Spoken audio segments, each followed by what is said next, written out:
people get lost in technicalities, and I see a lot of people, a lot of the traders, they get lost in the technicalities of like reading charts, like this is the head and shoulders pattern. Like, okay, let me tell you, like I spent 30 years of my life, I met the smartest people in the entire world, and and I've seen everything under the sun, but I never really saw anybody, approach me that ever made billions that said, I made my decisions based on the head and shoulders pattern. Like Jeff Bezos, Mark Zuckerberg, Bill Gates, people that turn the world on its head, every politician, every leader, every scientist. I can't recall anything that ever was based on the quote unquote, reading the chart pattern something. It's all time frame. If you go back 2 years to when Microstrategy bought in, it's up by 400%, and it's dramatically outperformed the NASDAQ or gold or any other asset you could have bought. If you're looking at it in a matter of days or weeks or months, the traders control it. And right now, there's 3 types of investors in Bitcoin. There's the traders, there's the technocrats, and there's the maximalists. The maximalists are all in. Myself, Jack Dorsey, we think that Bitcoin is an instrument of economic empowerment. So we're just busy educating, and we sweep free cash flows into it, but we're kind of out of the market day to day. The market price is set by a tug of war between the technocrats, people that are pro-technology, and they think it's like the next big tech network like Google or Amazon for money, and the traders who are just looking at an uncorrelated asset or correlated asset. So right now, both the traders and the technocrats are kind of, scared of risk. And so they've both been in a bad mood. They've been selling. What you'll see over time is the technocrats will turn into a good mood, and they'll realize that this is the next great big tech network. The maximalists will keep sweeping cash flows. So when does that happen? When does Bitcoin break this correlation with risk assets, if ever? Well, I would think that over a 4-year time frame, you're better off to be a maximalist or a tech investor. But as long as there's a massively choppy market, right, uncertainty about Fed policy and fear in the near term, I think that the traders will probably dominate the price. So you're saying we're going to have to wait 4 years for this to happen? No, I think sometime on a day that is very unexpected, the correlation will go from 70% correlated to risk assets to 0%.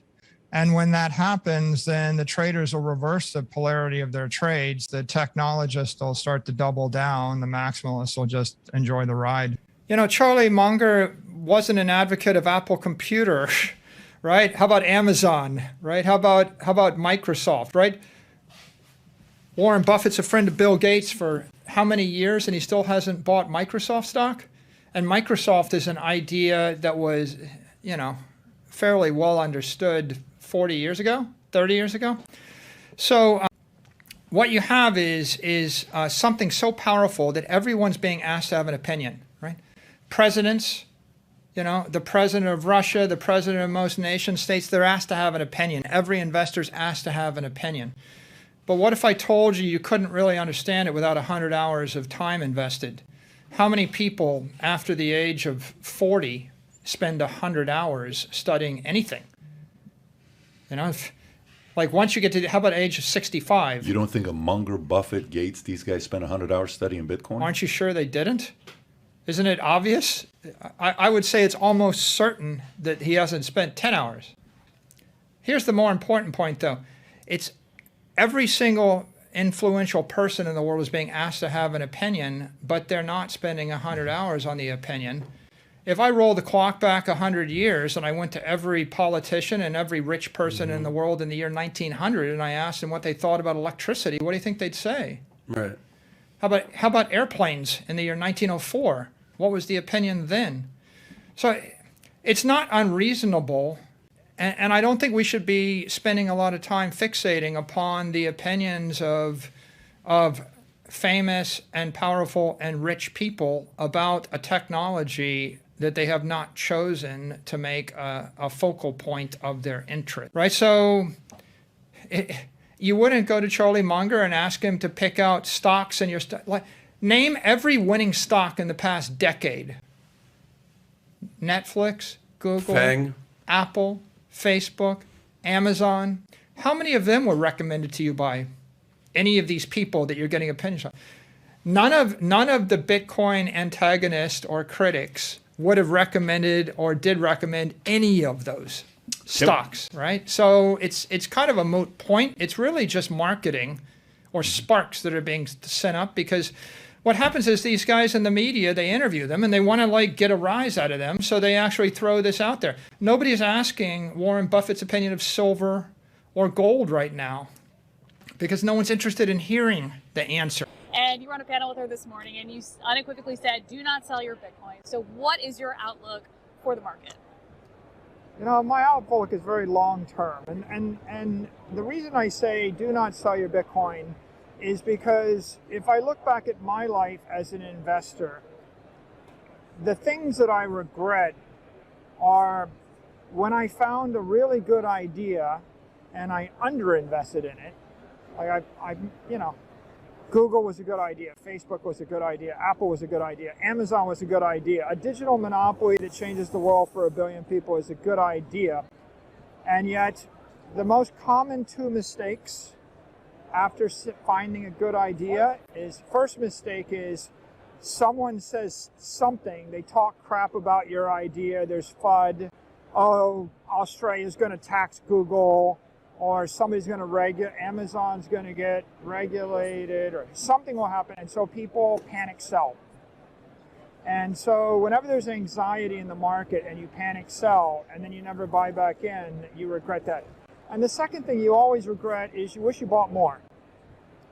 And so a lot of people in the world, I mean, they're basically being knocked around and traumatized because the media is incentivized to generate a new story every day, and if it bleeds, it leads. And nobody wants to read a story that the risk profile hasn't statistically changed versus last year, and there's no reason to read beyond this sentence.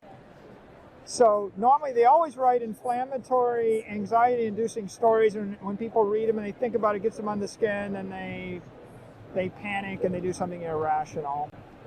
Bitcoin represents the dominant digital property network of the 21st century. It's a very simple idea. Take the money you want to give to your grandchildren, convert it to Bitcoin, put it in cold storage, and wait. Let the rest of the world do the work, and you'll be the beneficiary of all the intelligent people, no matter where they might be in the world. You'll be the beneficiary of all their work with doing nothing else. There's only one mistake you can make. And the mistake you can make is study the world, get anxiety about something going on somewhere in the world, and sell your Bitcoin. So I think that the common phrase, you do not sell your Bitcoin, is similar to what's written on the back of Hitchhiker's Guide to the Galaxy, which is the famous 2 words from Douglas Adams: don't panic. So there you have it, Michael Saylor's 4 rules for success in Bitcoin. Don't base an important investment decision on technical charts. If you believe in Bitcoin and you've done your research and you think it is the future, then become a maximalist and not a trader. Someone that buys it for the future value and holds on to it. Another one, have a long-term outlook, as long as the fundamentals don't change. If crypto proves to be hackable or something, that's a fundamental change and needs to be factored into your decision making. And my favorite, experts aren't always right. So experts like Charlie Munger, Warren Buffett, who have criticized crypto openly, might not be right this time. They could be right, but they might not be right. I mean, just remember the fact that they have not invested in some of the greatest companies of our modern time, Microsoft, despite Warren Buffett being Bill Gates' friend. So yeah, these are the 4 rules for success in Bitcoin by Michael Saylor. And remember, although Michael Saylor is an expert, you should do your research and due diligence before you actually make a decision on whether you should buy more Bitcoin, hold on to the stuff that you have, or sell them. With that being said, my name is Youssef, and I'm your host at Positive ROI. If you like this video, please like it and subscribe to our channel for more content on investing and business. Thank you.